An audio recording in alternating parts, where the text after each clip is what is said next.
کہ آپ دیکھ رہے ہیں حرمین طیبین میں اس وقت کیا حالات ہیں. جو دارالشفا ہے اسی کو بیماری کے خوف سے بند کر دیا گیا ہے. مجھے بتائیے زمزم میں شفا نہیں ہے؟ پوچھ رہا ہوں آپ سے، کس کا ایمان ہے؟ سب کو پتہ ہے نا، حدیث میں ہے. زمزم میں شفا ہے کہ نہیں ہے؟ بیت اللہ کے خلاف میں شفا نہیں ہے؟ وہاں اللہ تبارک و تعالیٰ کی صفات کی تجلیات نازل نہیں ہو رہی؟ اور رسول کریم صلی اللہ تعالیٰ علیہ وسلم کی ذات تو وہ ہے طب القلوب و دوائها وعافیت الابدان و شفائها و نور الابصار و ضیائها. حضور کی تو یہ شان ہے نا. تو حضور کا روضہ اطہر شریف اس کے دروازے بھی بند، اور مکۃ المکرمہ میں مطاف بھی بند. ابھی مجھے کل ایک صاحب ملے، انہوں نے کہا کہ میں ابھی مدینہ المنورہ سے واپس آیا ہوں. کہتے ہیں اتنے کرب کی کیفیت میں وہاں لوگ مبتلا ہیں کہ نماز حرم شریف میں پڑھنے کے لیے وہاں ہزاروں لوگ ہیں. ان کے کیمرے یہ دکھا رہے ہیں کہ لوگ یا نہیں ہیں، جبکہ ہزاروں لوگ وہاں پر ہیں.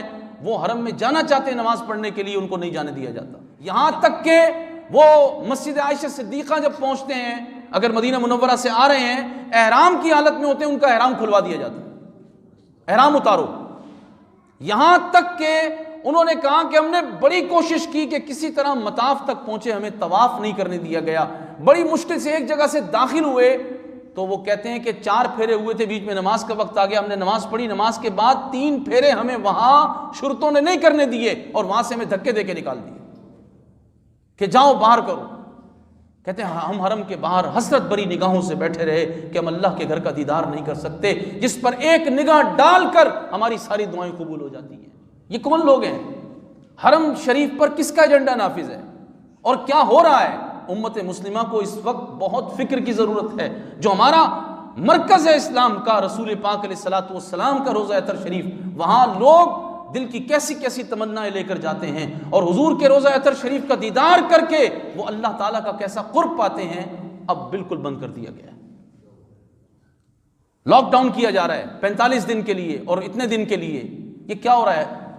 یہ کون لوگ ہیں؟ یہ کس کے ایجنٹ ہیں؟ اور کیا اپنی خواہشات کے لیے، اپنی بادشاہت کے لیے انہوں نے پورے عالم اسلام کے 2.25 ارب مسلمانوں کا جو قبلہ ہے کعبہ شریف، اور جو ان کے عشق کا قبلہ ہے رسول پاک علیہ الصلوۃ والسلام کا روضہ اطہر شریف، اس کو معاذ اللہ بند کر دیا انہوں نے.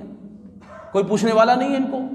57 اسلامک ممالک کے حکمرانوں کی یہ ذمہ داری ہے، اور بالخصوص پاکستان تو وہ ملک ہے جہاں سے کثرت کے ساتھ اس شاقان مصطفیٰ حضور کے روضہ اطہر کی حاضری کے لیے پوری زندگی کی کمائی لے کر جاتے ہیں. تو پاکستان کے حکمرانوں کا، ارباب اقتدار کا یہ کام ہے کہ وہ ان سے پوچھیں تمہیں کرونا سے اتنا ڈر لگتا ہے؟ تم کرونا وائرس کی وجہ سے کر رہے ہو یا تمہارے اندر کوئی اور مسئلہ ہے؟ مسئلہ کچھ اور ہے. ان کو خطرات ہیں مختلف قسم کے، اور جس ایجنڈے پر یہ آج تک چلے ہیں، جہاں انہوں نے مسلمانوں کو وہاں معاذ اللہ مشرک کہا، وہاں انہوں نے نبی پاک علیہ الصلوۃ والسلام کے روضہ اطہر پہ ہاتھ باندھنے کو معاذ اللہ جرم قرار دے دیا تھا، اور جہاں انہوں نے صحابہ کرام 10,000 صحابہ کے مزارات جنت البقیع میں وہاں منہدم کر دیے گئے، آل بیت اطہار کے مزارات منہدم کر دیے گئے. اس ایجنڈے کو لے کر یہ سعودی آئے تھے، جو سلطنت عثمانیہ کے بعد یہ لوگ آئے تھے، اور پھر انہوں نے پوری دنیا کے اندر کفر کی ہمیشہ مدد کی، مسلمانوں کی مدد نہیں کی کبھی بھی. انہوں نے اسرائیل کے ساتھ انہوں نے پینگیں بڑھائیں. ان کے بچے حرم کی کمائی سے شراب پیتے ہیں، ان کے بچے حرم کی کمائی جوئے میں ہار جاتے ہیں، ان کے بچے حرم کی کمائی سے وہاں عیاشیاں کرتے ہیں دوسرے ملکوں میں جا کر. آپ دیکھیں ان کے شہزادوں کی شیخرچیاں. یہ لوگ معاذ اللہ امت مسلمہ جو اتنے ارمانوں سے روضہ رسول پر پہنچتی ہے، حرم مکہ میں پہنچتی ہے، لاکھوں روپیہ خرچ کر کے، اس پیسے کو کما کر یہ لوگ کیا کر رہے ہیں؟ تو یہ ہم سب کا فرض ہے اس بات پر مسلمان آواز اٹھائیں کہ کیوں ہمیں اللہ تبارک و تعالی جل شانہ کے گھر میں جانے سے روکا جا رہا ہے، کیوں رسول پاک علیہ الصلوۃ والسلام کے روضہ اطہر پہ جانے سے روکا جا رہا ہے. تمہیں یہ خوف ہے کہ یہاں کے کوئی مر جائے گا، قسم بخدا اگر وہاں جا کے موت آ جائے تو اس سے اچھی اور کون سی موت ہوگی؟ ہم تو دعا مانگتے ہیں کہ اللہ ہمیں مدینہ طیبہ میں موت دے، اور حضور نے خود ارشاد فرمایا تم میں سے جس سے ہو سکے وہ مدینے میں مرے.